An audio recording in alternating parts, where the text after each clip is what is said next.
History shapes everything we do and everything we believe. Across the centuries, a few have written the stories of humanity, and in doing so, have silenced countless others.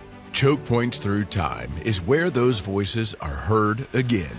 Join Dr. Wayne Sedlak, linguist, scholar of ancient languages and history, pastor, former missionary to Africa, graduate school dean, and professor, as he opens the door to our forgotten past. From the tablets of lost civilizations to the chronicles of empires long fallen, discover the truths history tried to hide and the forces that still shape our world today. Choke Points Through Time, a journey through the pivotal moments of mankind's story. This is history as you've never heard it before. And now, here is Dr. Wayne Sedlak.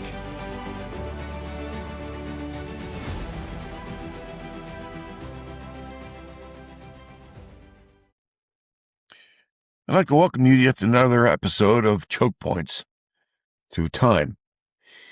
What I want to do in this particular episode is kind of follow up to some of the things we've been doing concerning principalities, powers, and spiritual wickedness in high places. But in this particular episode, I'm going to give you a reference point, a catalog of terms that the Bible uses of the different practices of those who are empowered by the devil. They have a variety of powers. You might call them different tools at their disposal, given them supernaturally by the spirit world. They show up in the modern world. In fact, they've been showing up in every civilization since the beginning.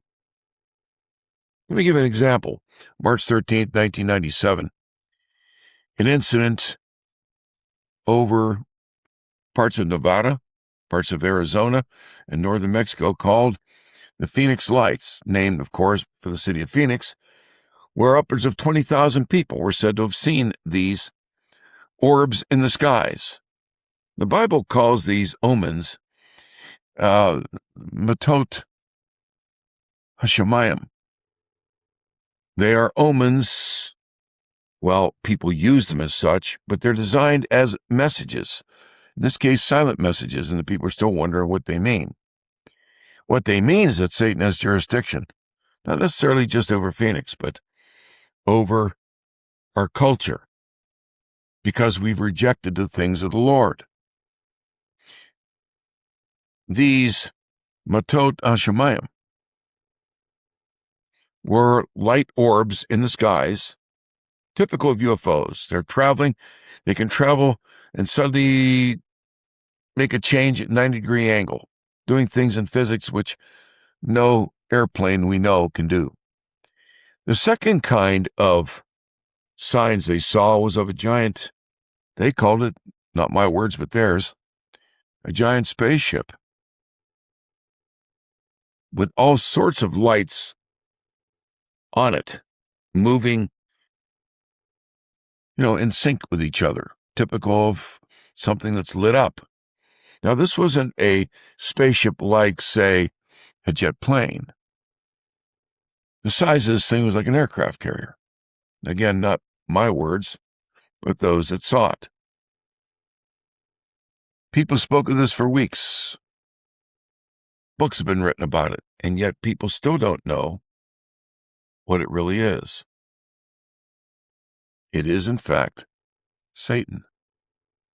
We have TV shows, many of them for children, where wizards, witches, it's now become very, very popular to have witches, housewives that are witches, for example.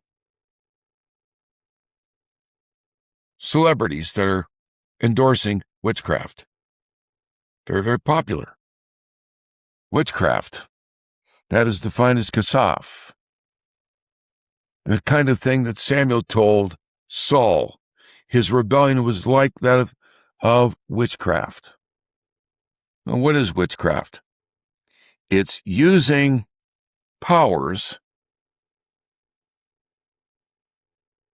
in order to explain truths or facts or events or the future.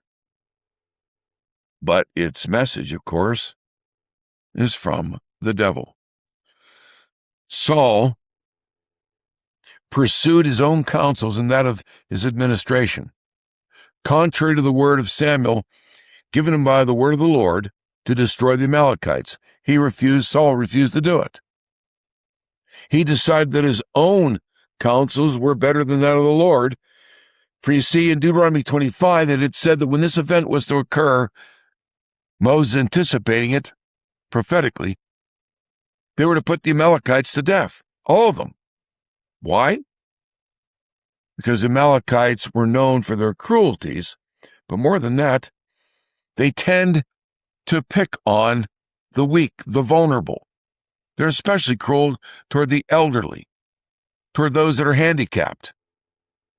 They picked on the elderly and the handicapped, which were following up Israel as it left Egypt. The elderly and the handicapped were in a special group in the back. The Amalekites attacked and destroyed them. God swore that he would wipe their name from history. And he's done it. We don't know where they are. The Amalekites were driven out of Egypt and they disappear. Why? Because David finalized their destruction at the word of the Lord. That which Saul didn't do, David did. And he cleaned up. He destroyed them all. He was not going to have those people known for their idolatries, which would provoke them to kill, especially sacrificing the helpless. Now, we know yet the other term, necromancy. Back to Saul again. When the word of the Lord was no longer guiding him because he was acting kasaf. He'd have done better to repent, but he didn't. Because his rebellion as a civil magistrate was kasaf. The word of the Lord left him, and we're told that demonic spirits, in fact, did indeed torment him.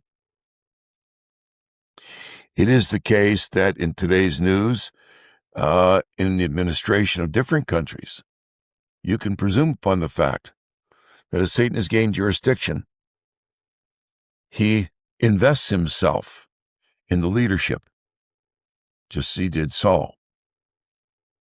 Satan does that with people of state. And they, like Hitler, like Stalin, and like others in leadership, like those of the Chinese sorcerers that rule China, those in Russia, they pursue these demonic spirits. Often, necromancers, those that are purportedly dead, they seek their counsels. That's something that you can presume is occurring. The scriptures tell us it does. Saul did it. He went to a necromancer, a woman who is Kasam, a witch. The hypocrisy of this whole thing with Saul is that he had ordered witches to be destroyed in Israel earlier. Now he's going to one. Why? Because the Lord wouldn't answer him. And Samuel is now dead, and Samuel had been his counselor, had loved him, had prayed with and for him until the Lord told him to stop it. Stop praying for the man. I will not hear your prayers. I have rejected Saul. You see, there isn't always a second chance. There isn't always the next opportunity to offend the Lord, having offended him many times before. Well, Saul then was approaching the Philistines in battle. The next day would be the battle of Mount Gilboa, where he would indeed die. He needed counsel. And so he went to Kasam, a witch. And she would call up the spirit world, but the problem was she was frightened by what was called up, because she knew that what she dealt with was the spirit world. But what came up was Samuel. The Lord sent Samuel back. And Samuel reproved him and said, "You're going to die." Reproving Saul, and Saul the next day did indeed die, as the Lord said through Samuel. Now, Hitler did the same kind of thing. His necromancers, those that contacted the dead, the function of his satanic rituals, was a whole department, and they had some power to override in their advice everybody but Hitler. Himmler's SS were adorned with satanic symbolism, the kind of spiritistic symbolism of the ancient Germanic peoples. The necromancers, in fact, were the very ones who were confused by God, I believe, at the prayers of all of England. When the rescuers came to Dunkirk, the necromancers told Hitler, "Give the glory to the Luftwaffe and not to the ground troops under Guderian." And so Hitler gave the order for Guderian, the general in charge of the Blitzkrieg, that kind of Blitzkrieg. They're in France in this case, not the one in Poland. But Guderian, the same genius, was told to stop 10 miles from Dunkirk. Except that the necromancers were wrong. British pilots held off the Luftwaffe, and over 300,000 British troops, mingled with others who had fled, were evacuated safely back to England. The devils indeed are confused. But you have to understand there was prayer lifted up all throughout England at the request of Winston Churchill. These kinds of events occur throughout history, and what happens in today's history is that they get eliminated, they get taken out. So we're left with bare facts. You don't hear anything in the necromancers concerning the miracle of Dunkirk. All throughout history, you find these same kinds of issues. You find nothing, for example, of Zeorigo. He contacted the dead. Purportedly a German doctor from World War I, a Dr. Fritz, was contacted by Zeorigo, a Brazilian peasant, who purportedly had the gift of healing. Now, it made the papers down there in Brazil, mainly because he was brought to trial. This is in the 1960s. He would die actually in 1971. Zeorigo was brought to trial for healing without a medical license. But the government couldn't find anyone to condemn him. He used the spirit world. He used the advice and counsel of the dead, Dr. Fritz, a German doctor from World War I, long deceased. But it wasn't the German doctor himself. It was demonia, anglicized demons, spirit world. Zeorigo died in an accident in 1971, but records show that he cured thousands of people, doing great damage, by the way, to the Brazilian economy. You see, when Spiritism dominates, what happens is that scientific research, the medical arts, get driven out. No one studies them because they have instant access to a healer. So when Origo was gone, wasn't anybody do any healing. That's just one of the complications that occurs with Spiritism. There are many others. But continuing, this issue of necromancy is found. You see that with Dunkirk. You see that with Saul. Nostradamus, infamous for his signs, his omens, matot, for his divinations, for his astrological meanderings. Nostradamus was a great enemy of God's people. He foretold in many of his quatrains His quatrains being verses, prophecies, occultic prophecies put to verses. Now, out of all the quatrains, there are some that are quite accurate. Most are gibberish. He attacked, for example, the Great Reformation in England.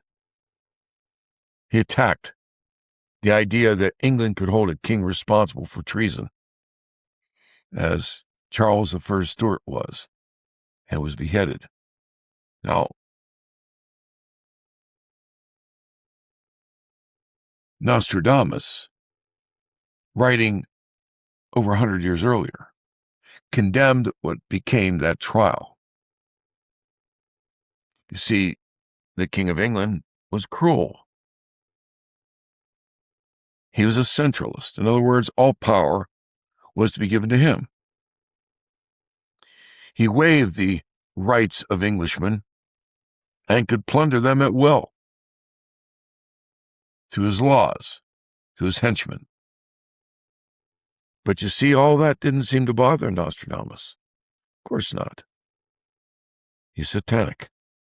And we're told that Satan seeks such power, principalities, powers, and spiritual wickedness. In fact, Satan, from such powers, seeks constantly to dilute down and to change what we call constitutional restraints, the rights and privileges and protections of the average citizen. They always come under attack by agencies and administrations, even courts.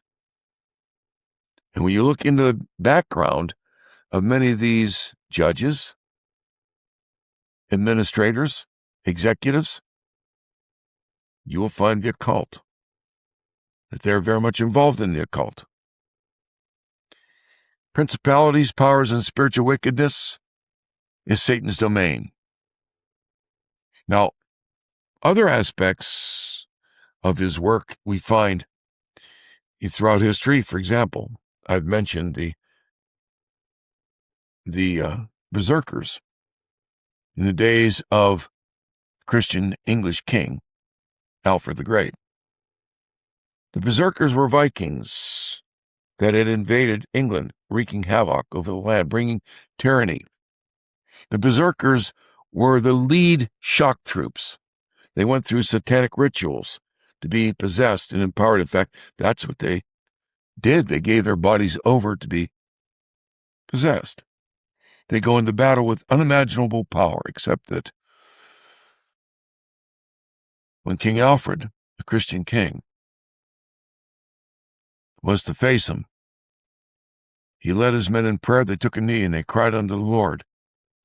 And we're told that the powers of the berserkers left them. The Vikings still attacked. There was still a battle. They were driven back, in part because they're scared at the power that was lost,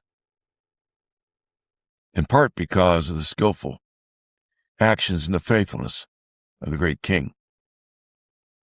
King Alfred, who brought the law of the Lord into much of the legislation of the English for the first time in history. It's no doubt then, it's no wonder, rather, that we would end up, the English-speaking peoples would lead a constitutional heritage. It has nothing to do with race or genetics or national origin. It has everything to do with the fact that the law of the Lord, especially from Exodus and Deuteronomy, were placed into the laws of England. And wherever that occurs, you're going to have constitutional freedoms spelled out, like Magna Carta in due time, like its confirmation over almost a century later, the Cartarum. Confirmatio Cartarum was the expression of the confirmation of Magna Carta. Then there's the Great English Bill of Rights. All this from a heritage given by great King Alfred. And that heritage grew. It produced the Constitution of the United States. And our own Bill of Rights is named for the Great English Bill of Rights. It was derived from all of those other documents, those great epics in English history. all of that has nothing to do with some sort of supremacy or the folly of white supremacy. It has to do with the fact that in our culture, the law of the Lord, as foretold by Isaiah said that when the Messiah came, our Lord Jesus Christ, he would send the law to the distant coastlands of the Gentiles. And one by one, they'd be picking them up, the laws of God. And that's what's happened and is still occurring. A people got the genius of God's holy laws. And in America, for example, the colonies put those laws into their charters. Our liberties flowed from that. Our forefathers said so. Deuteronomy 1, for example, was preached in a sermon by the Reverend Hooker in 1636. Preaching that sermon led to the Charter of Liberties of Connecticut, called the Fundamental Order of Connecticut. And all sorts of constitutional precepts were introduced as a result.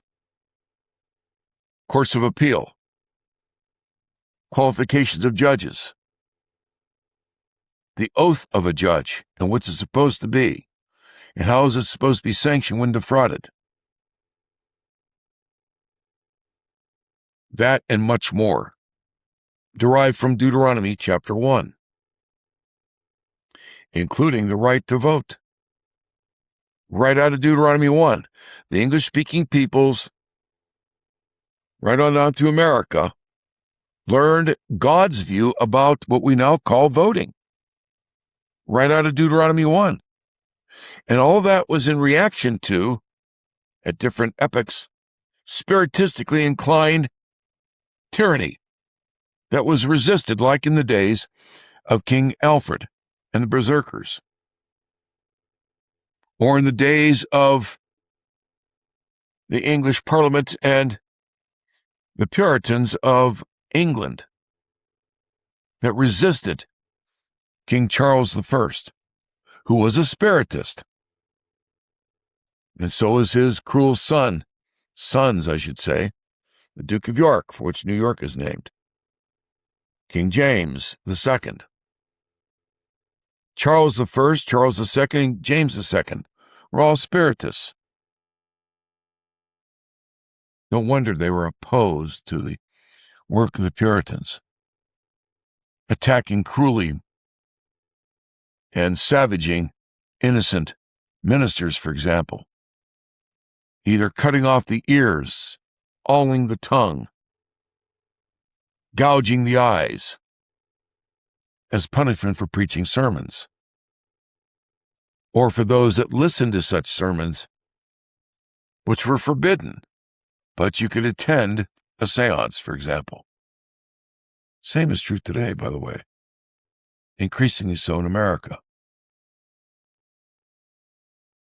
All throughout history, you find the occult in the historical record. And the historians purge it out because, as humanists, they don't believe in the spirit world. The via, false prophecies, that goes without saying almost. Everything from tarot cards to horoscopes to, obviously, the zodiac bespeaks a desire to know the future. What people don't know is that God is the one that ordains the future. It's his to control. Now, if Satan knows something about it, you see that in Job 1, the Lord tells him what's going to occur. Then Satan, being the liar that he is, uses that occultic information to stir up his false prophets. You find that on Mount Carmel, which was called by the Assyrians the Baal's head, where Elijah confronted prophets of Baal, those sent by Jezebel and Ahab.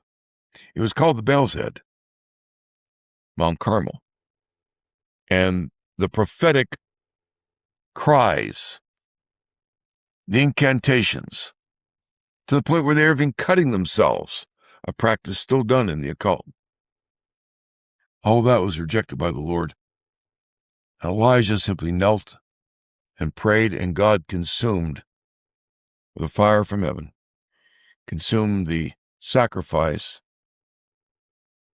that Elijah had built, consumed the water in the massive trench of water surrounding it, and even the stones of the altar itself. But you see,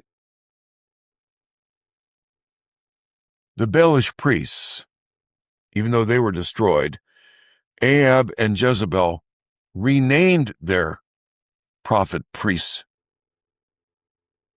They called them the prophets of the Lord. They too were false prophets. You find that same thing today. Those that deny the integrity of the Word of God, calling themselves clergy of the Lord. And yet we're told by the Apostle Paul that, like Satan himself, who comes off as an angel of light, his ministers are indeed like angels of light. They purport to shed light when, in fact, they're liars, misleading a whole generation of people concerning the alleged truths that are practiced from the pulpit. Whole denominations are swept away in unbelief, supporting satanic stuff out in our streets, the whole woke mentality, alternative sex, obviously associated with Sodom and Gomorrah, as the Bible condemns sex, in fact, outside of marriage, period.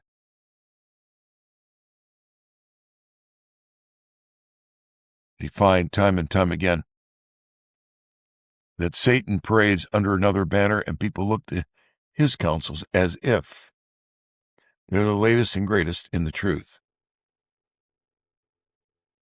Astrology is practiced,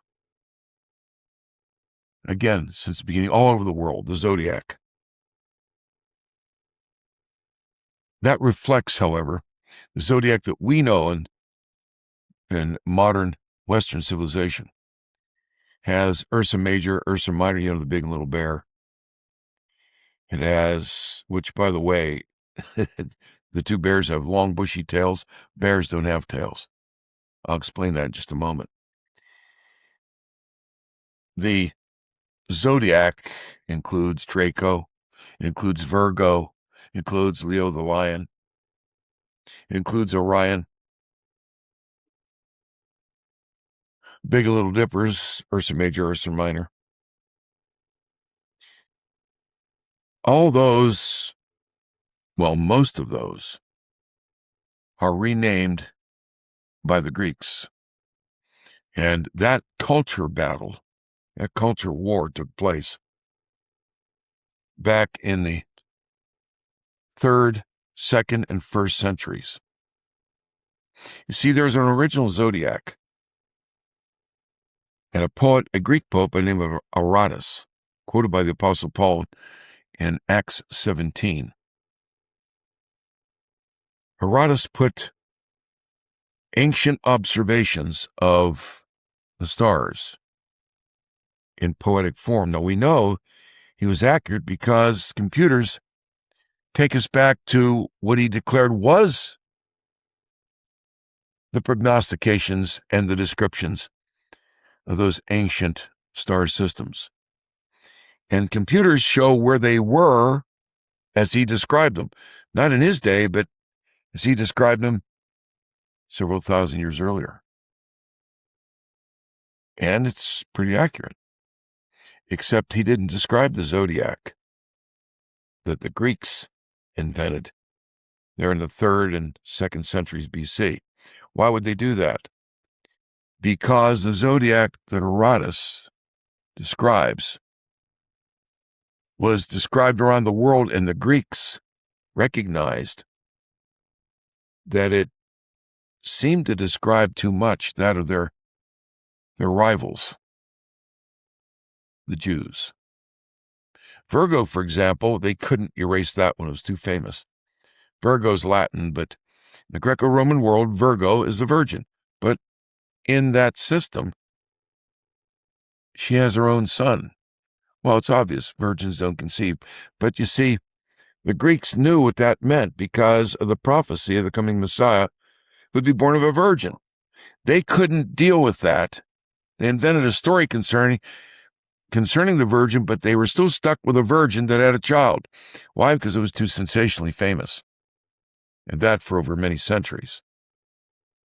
Leo the lion, Orion, the great prince that will put his foot on the head of the serpent and crush it. Sounds too much like the Bible, and the Greeks changed a lot of that. I'll give you, to my mind, the funniest example, Ursa Major, Ursa Minor, the Big and Little Dippers, purportedly a big and little bear, each of which are pictured with long tails. Bears don't have long tails. What they were originally were the two sheepfolds of the Messiah, two expressions of his church. The greater sheepfold prophesying the Gentiles, the lesser sheepfold of Israel, the Jews who were believers. And again, the Greeks wanted nothing of it, so they changed it all. Astrology changed the zodiacs, and now people live by those signs in their horoscopes. That replaces the way in which stars and constellations were originally used by God for signs, for seasons, for days, and for years. The zodiacs now that are all throughout the world are spiritistically abuses of the starry systems. That's, again, astrology. The belief in the destinies of individuals, of nations, as determined by their position of the stars at different times, as defined in Isaiah 47, and about verse 13. Astrology, idolatries, there's even firewalking, defined in Deuteronomy 18:10. It describes those that cause to pass through the flames. Carthage, the great enemy of the Romans, had a large iron statue, and parents would come and take their newborn children and place it on the red-hot hands. You see, the iron statue would be heated up, become red hot, and they place their children in sacrifice upon that Carthaginian abomination. Others would be actually walking through flames or place their children in flames. And so we find in graveyards of Carthage today, archaeologically, urns with the ashes of infants so sacrificed. Something that occurs even today as people are offered up to various demonic entities. In Africa, there's a crocodile god, and virgins are placed over the river and dropped into the mouths of these things. It's illegal, but it's done deep in the jungle villages. Wizards, witches, horoscopes, walking through the flames, the idolatries, the spirit world, false prophets. Balaam became a false prophet. He had been given the word of the Lord by the Lord himself. But then he was attracted to, well, the money that was offered by an enemy of Israel. Balak, a king, wanted him to prophesy against Israel. See, it shows part of the problem, the ancient world. They think that the gods are there to be manipulated. That is a carnal motive of the soul. Even Christian people, and throughout the many years as a pastor, I would warn people in your prayers, you're not there to tell God what to do. You're to ask him you're to petition him, ask him according to his word. But you're not there to dictate him in the name of faith what he must do for you. God is not to be tempted by our manipulations. That is not faith. A child comes to a parent and petitions, asks his mom or his dad for some help. That's not, shall we say, ordering mom and dad to do a thing. See, if that occurs, then the parent has to correct that. We don't go to the Lord and order him. That's simply not faithful. In all religions of the world, people attempt to, through gifts, through money, through incantations and ceremonies, through some form of good works, good in their definition, but some form of good works, even donations, they attempt to purchase the will of the God. All that is satanic.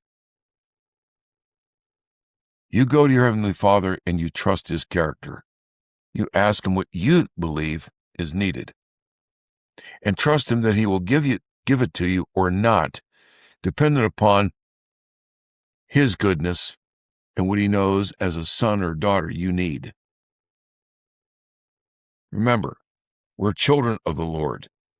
We ask him.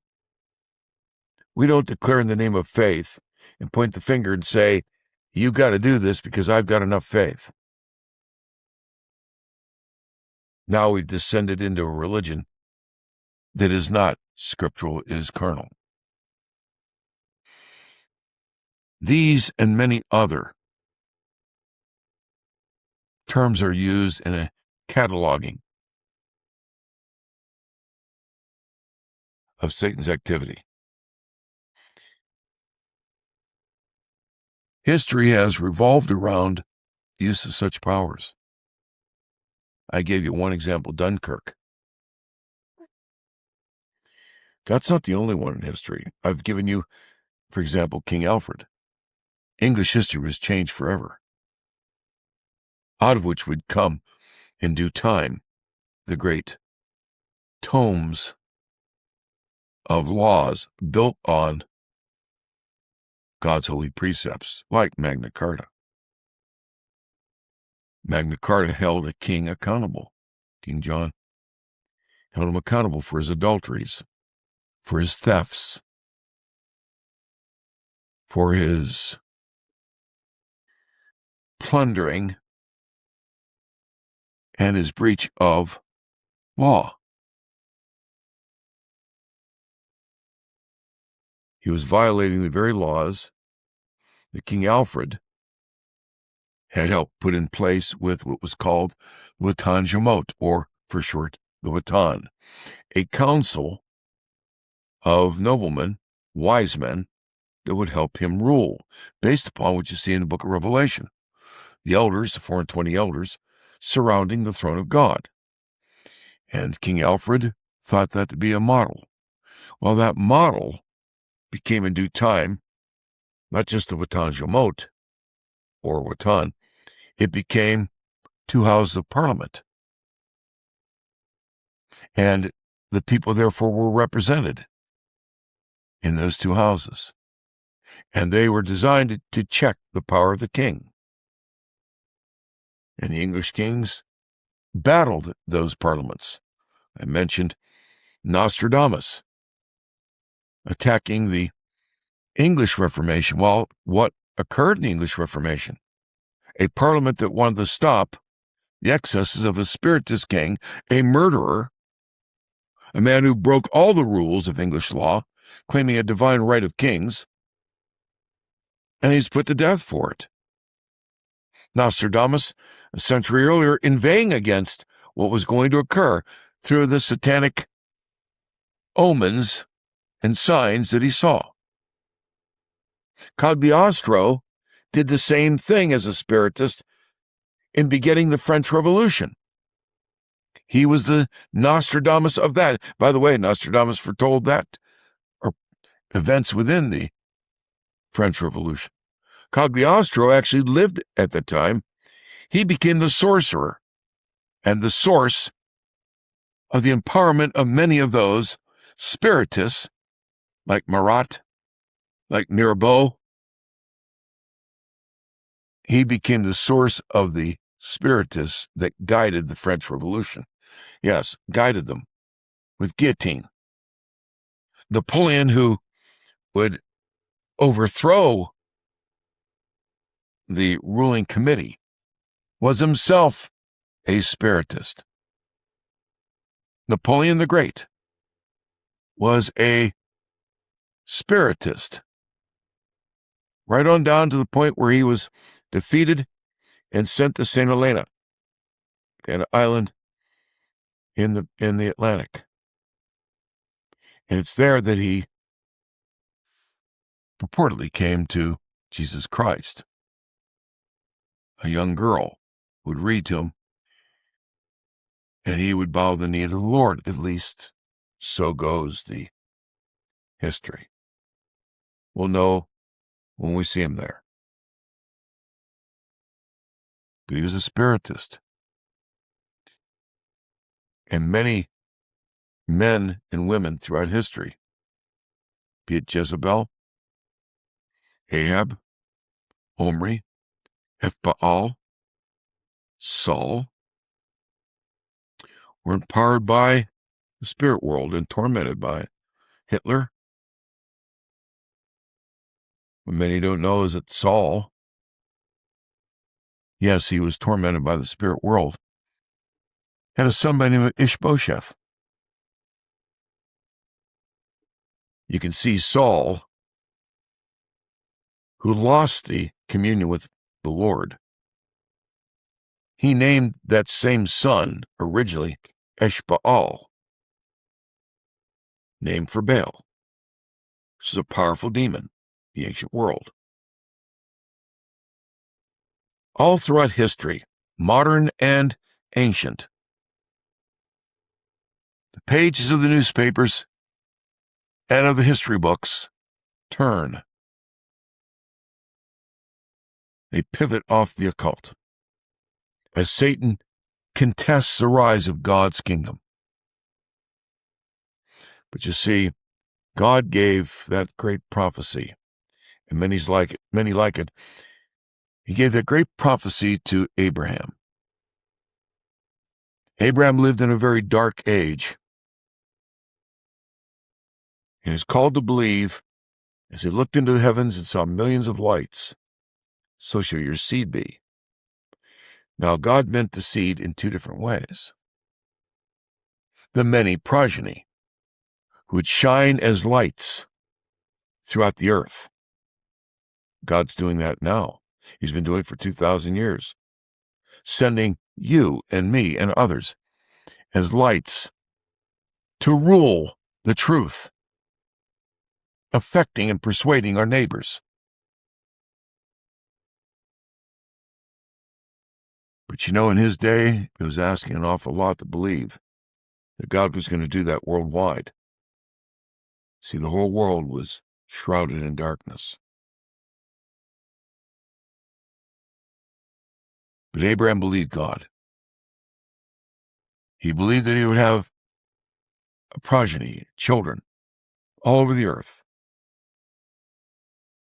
But he also believed, as he looked in the heavenlies, as the Apostle Paul tells us, the one seed, Jesus Christ, portrayed by the constellations, beginning at Virgo with the child and going through Orion, the great prince who is manifested in different forms, Ophiuchus, Orion, and others, with his foot on the head of the serpent,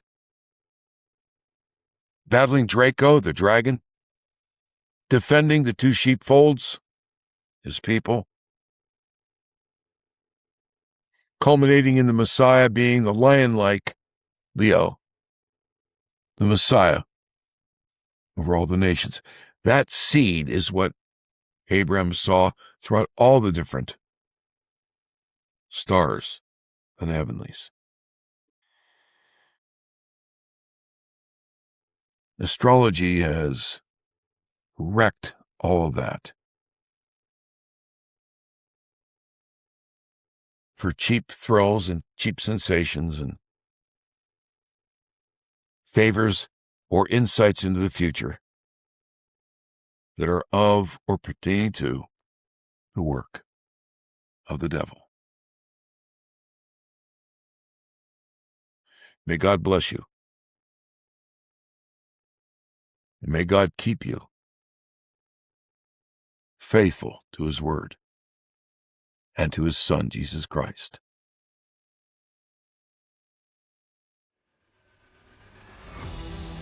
This has been Choke Points Through Time with Dr. Wayne Sedlak. Visit us at visionviewpoint.com, where you'll find a host of articles, books, and videos designed to answer any questions you may have. Join us Tuesdays and Fridays for Choke Points Through Time with Dr. Wayne Sedlak.